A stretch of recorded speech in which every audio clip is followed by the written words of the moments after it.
We're not against rap. We're not against rappers. But we are against those. Something big about to happen. I hear the beat tapping. We some fly rhyming felines rapping on the track. Better yet, grab a gat, cause we hot like Enzo. Doors closed, windows up, cause that's the way we like to ride. Windy City hitting. Check mic 1 2 1 2. We live, baby. Good morning. What's up, y'all? Welcome back to an episode of Speak Your Mind. Hey. Today is Mother's Day, so I'm going to say first, Happy Mother's Day, Mom. I love you so much. And this episode is definitely for you, girl. Hey. Okay, guys, let's get into it and everything like that. This is a Mother's Day episode from my mom. I love her so much, guys. And the reason why I wanted to do this episode is because of this. When we were kids, my mom used to always tell me and my siblings, don't worry about it. Don't buy me nothing. Make me something. Save your money. And this would go for any occasion, whether it was her birthday or Christmas or Valentine's Day, anything like that. She always say, keep your money in your pocket and go make me something. So that's what we did, you know. I remember making my mom tons of $2 cards. When I say $2 cards, I mean like construction paper and me doodling on them or something, you know, all the way up until like basically now.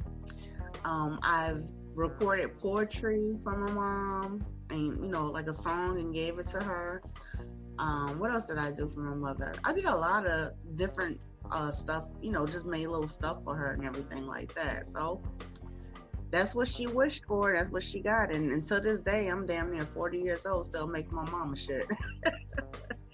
I'm making her shit right now. This is her episode. I'm making it for her, you know? And just let me kind of, you know, touch on who my mom is as a person. My mom's thoughtful, my mom's kind, my mom's sincere, my mom's genuine, and my mom's good-hearted. You know, she's a well-rounded person.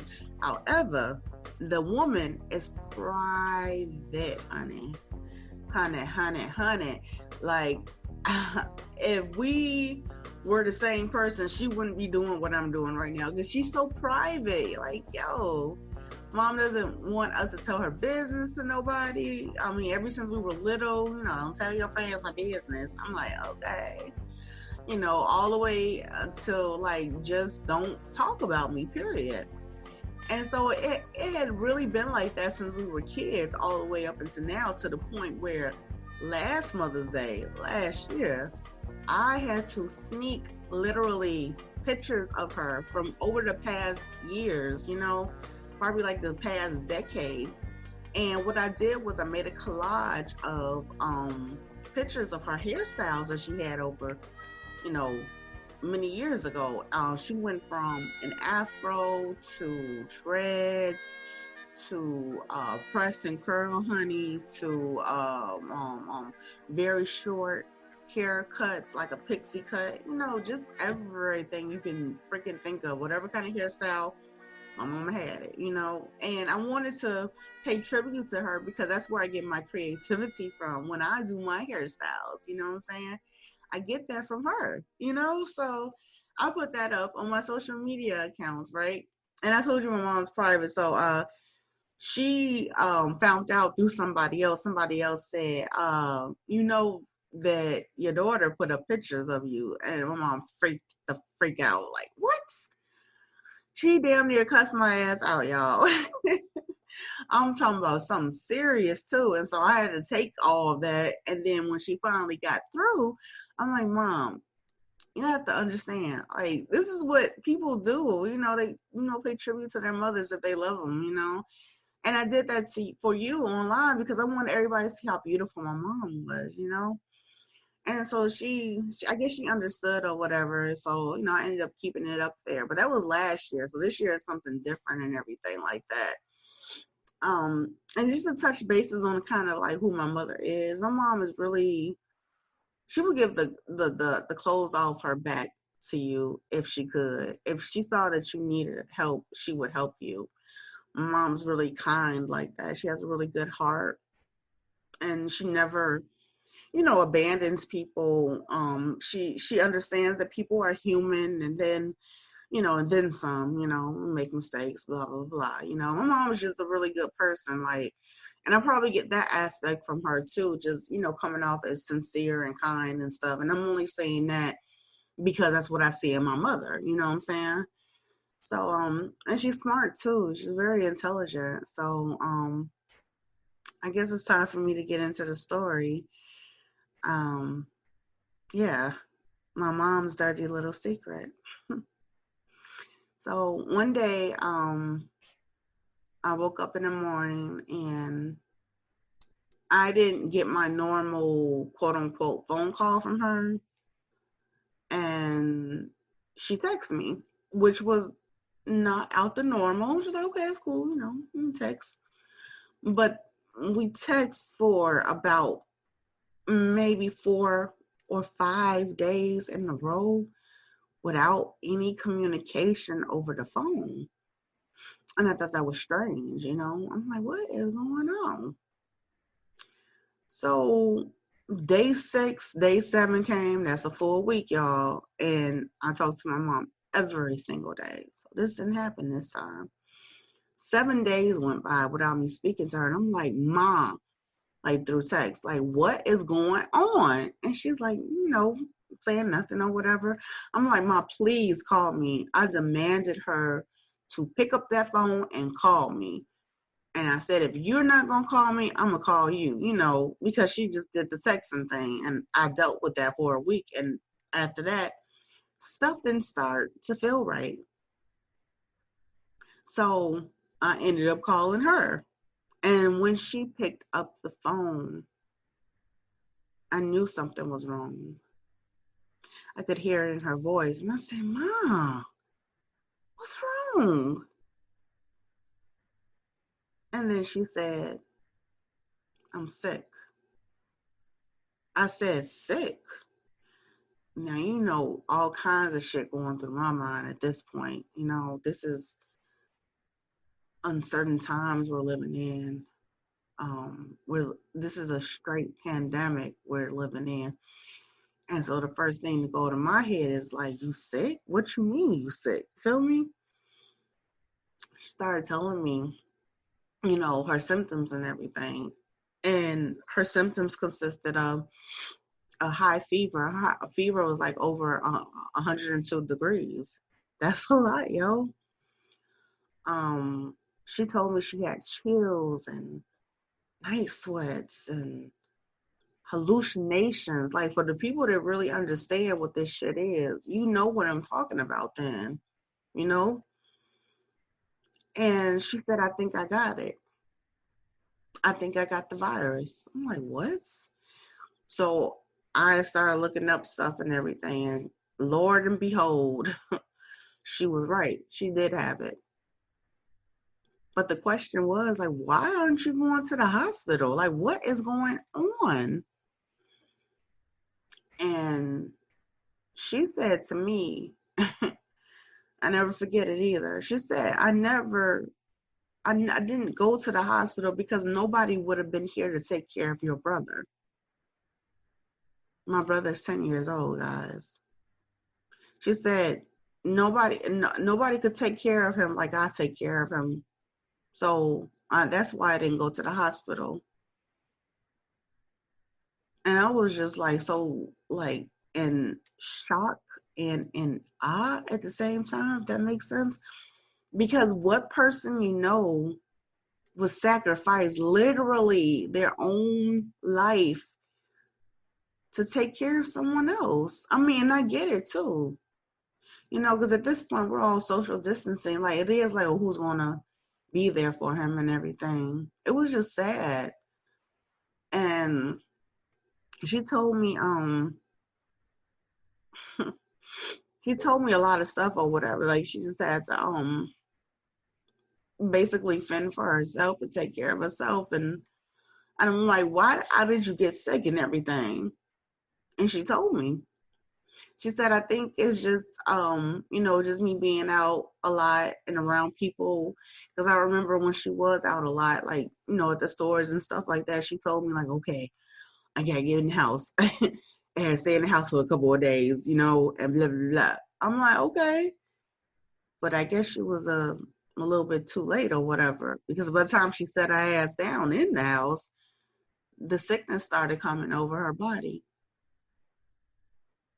And it's crazy. She had muscle pains, aches, high fevers, just everything, mm, mm, mm, everything you can think about, right? And I'm just like sitting here listening to her. So now that I know or whatever, let me tell you what happened over the course of the next 30 days. She still didn't go to the hospital. She self-quarantined herself for 14 days, right? Feel me? For 14 days, like the news suggested. And then she said she didn't go to the hospital too, because one of the symptoms that she did not have was the fact of her still being able to breathe. That was a big factor, because you have a lot of people in New York that was standing in long lines and for the ER to go in the ER because they thought they had the virus. I'm not making fun of them. I'm saying they thought they had the virus. But bitch, if you can breathe, why the fuck you got your ass in line, standing in line next to other motherfuckers that's sick too? Like, the fuck? Like, that makes no sense to me or whatever. So, you know what I'm saying? Just us paying attention to the news and stuff like that made her realize, like, I better not go to these hospitals because the virus is dormant within the hospital, period. And she's right. That's why the nurses and the doctors are putting their lives on the line every single day, dealing with folks that won't listen. Some people, they just get it and they do listen, but I don't know. You know what I mean? It's just really sad and everything. So I understood that. So she self-quarantined herself for 14 days. And after 14 days, some people's stories is different. She still wasn't better. She was not better at all. So I say on day 15 or something like that, I maybe be wrong or whatever, because I did call and check on her. Not call, I had to text her because she was so weak she couldn't answer the phone. I texted her and checked on her. But there was this one night, guys, that she completely lost it, meaning she fell out her bed. And I know she told me the story, there was a loud bang, and she was unconscious on the floor in a pool of her sweat. And her husband had to find her like that, and he made her go to the fucking hospital. She said he was fumbling around with his phone, trying to figure out what to do. And he said, no, you're going to the hospital. You're going to the fucking hospital, period. And so she ended up going to the hospital, and they gave her something. They checked her chest, and she could still breathe. You know what I'm saying? Her lung capacity, her lung oxygen was perfect. That's a miracle, because if you are positive for COVID-19, but you can still breathe, it's a respiratory, infection or whatever. So, but if you can still breathe, that's a miracle, which is why she didn't go to the hospital in the first place, because she felt obligated to take care of my 10-year-old brother, period, So when she came back from the hospital, she didn't even stay overnight because, like I said, she could breathe. I think they gave her some type of Z-Pack or something, and she started to get a little bit better. But here's the narrative that spins. The news say self-quarantine yourself for 14 days. It took my mother over 30 days. I think this is day like 40 or something like that. Like, literally, it's like day 40 for her. But she hasn't coughed in over 17 days. Coughing is a symptom too. Dry or loose, a fucking cough, So I praise God that he gave my mom another chance. And that's why this Mother's Day is very special to me, because my mom beat COVID-19's ass. Was it easy? No, but she did it though. And that's why I don't understand some people out there that don't have their mothers voluntarily or involuntarily.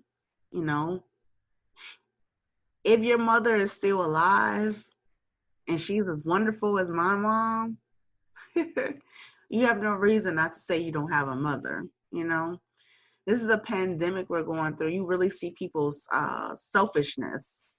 You know what I'm saying? And you still see people being petty, like you hold grudges toward individuals that probably haven't done anything wrong to you. I mean, you know who you are out there.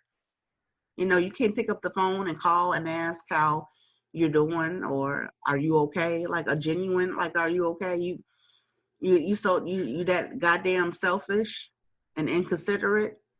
Yeah, you sound like a piece of shit too to me. I mean, I'm just saying, like, it's just like crazy or whatever. Me myself personally had picked up the phone like a lot of times to call different individuals to make sure they were good, and haven't gotten, you know, that same reciprocation back from them, which is not saying I'm something I'm looking for, but at the same time, bitch, we in a pandemic. What's up with you? But anyway, that's not what I'm here for. I'm not talking about anybody or whatever. I just want to get my mom's story out. And so I'm going to end this segment with my mom says it's not a poem, but her doodling, whatever. Like, there's another part of my creativity I get from her. But she did write in her journal. She journaled like she was Anne Frank in the attic during the Holocaust. You feel me? Journaling her journey through the COVID-19. And she was kind enough to share a piece of her journal with me. So again, I hope she won't be mad, but I love you, Mom. Okay, so here it is.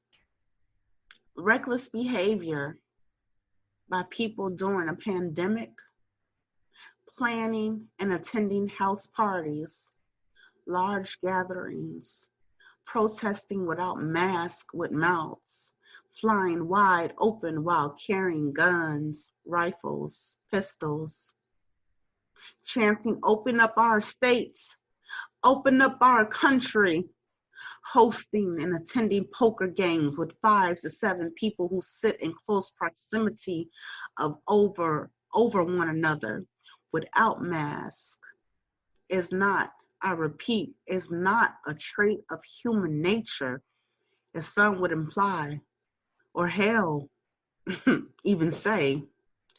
Let's call this just plain old human stupidity. Of course, unless I'm the one, or possibly, and I use this term loosely, someone I care deeply about is fighting for their life, exactly. Fighting not to take their last breath. Fighting not to see their past. Images of life flash before their eyes like a bolt of lightning. All while trying to comprehend, why me? Why me? People, as we are called, just don't seem to care about themselves. Let anyone else, let alone anyone else.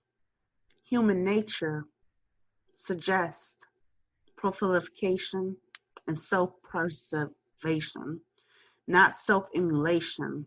So I ask, where do we stand in all of this? Even better, where do you fit in? Yeah, that was deep. My mom's basically saying that, Americans aren't taking this virus seriously. You know, the experts and the scientists say that, I'm just going to say right now, that this is going to go on for a good 3 years or whatever, you know. We don't necessarily beat viruses like that. They're still dormant and lie around and stuff like that, you know. Just like HIV hadn't gone anywhere. I mean, people could still be infected with HIV, you know. We just learned to live with it. So this is one of those things where we're going to have to learn to live with it, you know. because it's going to be a long time. Even if the economy does open back up, because it's losing money. The government doesn't want to pay us any more stimulus checks, honey. They do not want to take care of our people, period, And it's going to be a third and second wave spikes because these young people out here are out here still partying like it ain't nobody's business, all huddled up together, leaning on, like, get your ass off me. I just can't even think about somebody, let alone giving them a handshake no more, honey. Like, get the fuck away from me. Like, give me 60 feet. Fuck 6 feet. Give me 60 feet. Because I wouldn't watch my mother get sick and go through this shit. And unfortunately, we as humans, like, it don't faze us unless it's happening directly to us. Not even somebody we know. That's how selfish people are. But anyway, like I said, I'm not here to bring no negativity or no drama or nothing like that from other sources of individuals. But this here is from my mama. So, I love you, Mom. Forget anybody that ever did you wrong. Forget anybody that ignored you, blah, blah, blah. I'm here for you. And my little brother is here for you. And that's the only family you should be worried about because we definitely are here for you and this thing together. I love you, Mom, and take care. And have a great and blessed Mother's Day. Peace.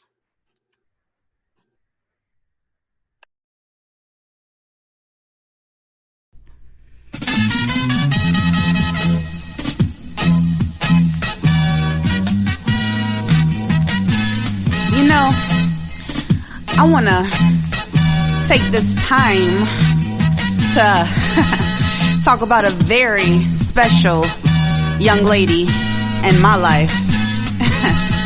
My mama. That's right. Such a beautiful lady.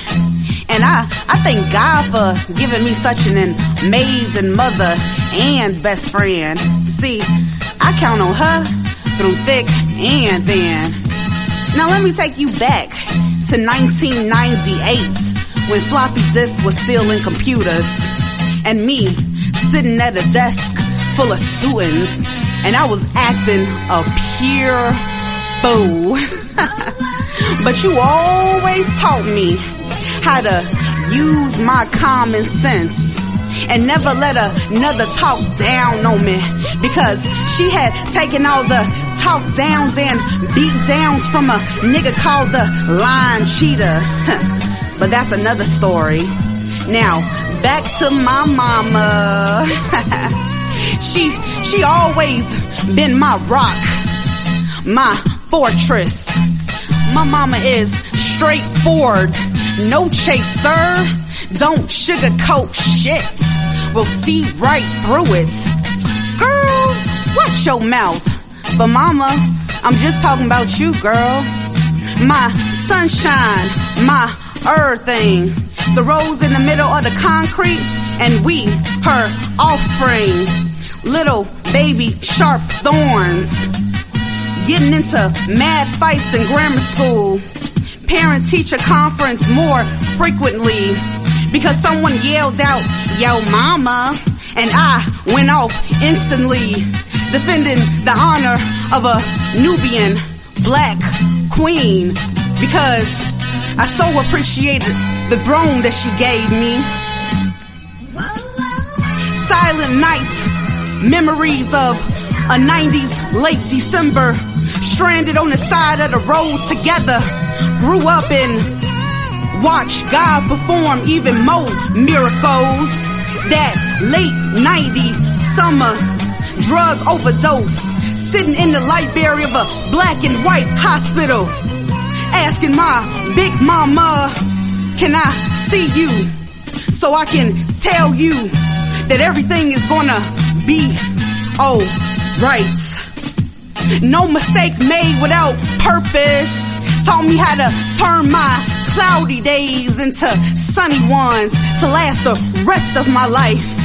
Through the cosmic galaxies and Milky Ways we go. Our love transcends all through time. Because you are my mommy. And I'm hard just like you, so yeah. This probably gonna be the only time that you gonna hear me say this, but man, I love you, mommy.